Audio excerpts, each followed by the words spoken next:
नमस्कार दोस्तों, हमारे YouTube चैनल पर एक बार फिर आपका स्वागत है। मध्य प्रदेश शिक्षा विभाग से एक और बड़ी अपडेट निकलकर सामने आ रही है। जैसा कि आप यहां पर देख रहे हैं, 94,000 सरकारी स्कूल बंद करने की तैयारी। तो इतनी बड़ी संख्या में सरकारी स्कूल ऐसे हैं जिनको बंद करने की तैयारी चल रही है। इसमें विशेषकर प्राइमरी स्कूल हैं। बड़ी संख्या में प्राइमरी स्कूल आपके बंद होने वाले हैं। इन सबको लेकर एक बड़ी अपडेट निकलकर सामने आ रही है। इसके साथ साथ जैसे इतनी बड़ी संख्या में आपके प्राइमरी स्कूल बंद होंगे तो प्राथमिक शिक्षकों के जो खाली पद हैं वो भी ऑटोमेटिक आपके खत्म हो जाएंगे। इसके अलावा लगातार वर्ग 3 के अभ्यर्थी वर्ग 3 पदवृद्धि को लेकर अपनी मांग उठा रहे हैं। ट्विटर कैंपेन भी इनके द्वारा चलाए जा रहे हैं। तो क्या वर्ग 3 में पदवृद्धि हो पाएगी या नहीं हो पाएगी, इन सब के बारे में आगे एक एक करके हम बात करते हैं। सबसे पहले अगर हम बात करें सरकारी स्कूलों को लेकर, तो यहाँ पर आप देखें प्रदेश में 94,000 सरकारी स्कूलों को बंद करने की आहट।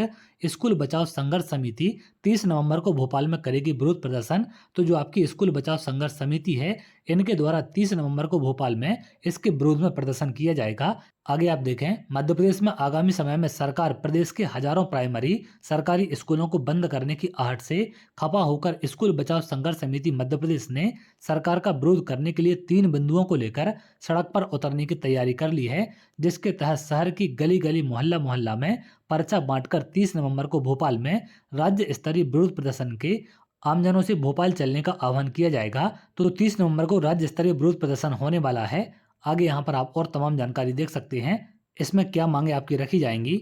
स्कूल बचाओ संघर्ष समिति द्वारा 30 नवंबर को भोपाल में जो विरोध प्रदर्शन किया जाएगा उसमें 94,000 सरकारी स्कूलों को बंद करने की आहट के अलावा जर्जर स्थिति में संचालित स्कूल भवनों का जीर्णोद्धार करने और सभी रिक्त पदों पर स्थायी शिक्षकों की भर्ती करने की मांग भी शामिल किया गया है। तो ये तमाम मांगे हैं। जो जर्जर स्कूल है उनका जीर्णोद्धार किया जाए, उस सभी रिक्त पदों पर स्थायी शिक्षकों की भर्ती की जाए। इन सब को लेकर वर्ग 3 के अभ्यर्थी भी मांग कर रहे हैं कि वर्ग 3 में पदवृद्धि की जाए। 13,000 पद घोषित, 75,000 रिक्त। अभ्यर्थियों ने बढ़ोतरी की मांग को लेकर सौंपा ज्ञापन। तो लगातार वर्ग 3 के अभ्यर्थी भी मांग उठा रहे हैं। ये जानकारी सरकार को भी है कि उनके पास कितने पद खाली हैं, क्योंकि हर साल गेस्ट टीचरों की भर्ती की जाती है। तो अगर स्कूलों में पद खाली नहीं होते तो कहाँ से आप गेस्ट टीचर की भर्ती कर लेते। तो सारी जानकारी ऑफिशियली विभाग के पास ऑलरेडी है, लेकिन विभाग खाली पद बांधने को तैयार नहीं है।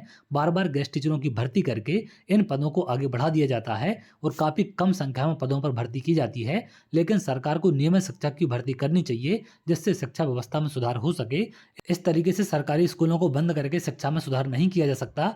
आगे आप देखें, शिक्षा का निजीकरण करने की साजिश। स्कूल बचाओ संघर्ष समिति ने नई शिक्षा नीति पर सवाल खड़े करते हुए उल्लेख किया है कि नई शिक्षा नीति 2020 के तहत मध्य प्रदेश में सांदीपनि विद्यालय सीएम राइज खोले जा रहे हैं। इसके तहत 1 से 15 किलोमीटर के एरिया में सिर्फ हायर सेकेंडरी स्कूल चलाए जाएंगे, जो कि पीपीपी मॉडल पर संचालित होंगे। इस दायरे में प्राइमरी मिडिल हाई स्कूल को मर्ज किया जाएगा, यानी बंद किया जाएगा। यानी यह नीति स्कूलों को बंद करने की नीति है, जिसके पीछे सरकार की शिक्षा के निजीकरण की सोची समझी साजिश है। सरकार ने शिक्षा का अधिकार के तहत प्राइवेट स्कूलों को गरीबी रेखा के नीचे जीवन यापन करने वाले परिवारों के बच्चों के लिए 25% सीटें आरक्षित करने के निर्देश दिए हैं और उनकी फीस सरकार वहन करेगी। यानी सरकार ने खुद सरकारी स्कूल खाली कर निजी स्कूलों को बढ़ावा दिया, जबकि इतने रुपए में सरकार खुद सरकारी स्कूलों को बेहतर किया जा सकता है। लेकिन सरकार ने शिक्षा का निजीकरण के लिए दूरदर्शी योजना बनाकर स्कूल बंद करने का काम किया है। तो ये तमाम आरोप यहाँ पर संघर्ष समिति के द्वारा लगाए जा रहे हैं। तो इन सब को लेकर सरकार को विचार करना चाहिए। स्कूल बंद करने से शिक्षा व्यवस्था में सुधार नहीं होगा।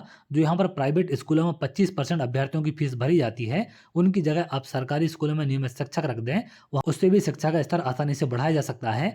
लेकिन सरकार नियमित शिक्षक की भर्ती न करके इस तरीके के अन्य विकल्प खोजने में लगी हुई है, जिससे बड़ी संख्या में अभ्यर्थियों को नुकसान होगा। ऐसी खबरों के बाद क्या वर्ग 3 में पदों की संख्या बढ़ाई जाएगी या फिर नहीं बढ़ाई जाएगी, आपको क्या लगता है आप लोग कमेंट में जरूर बताएं। तो चलिए आगे जो भी अपडेट होगी मैं आपको जरूर शेयर करूंगा। अगर आप ऐसी जानकारी चाहते हैं तो हमारे चैनल के साथ जुड़ सकते हैं, जिससे और भी इंपॉर्टेंट अपडेट आपको मिल सके।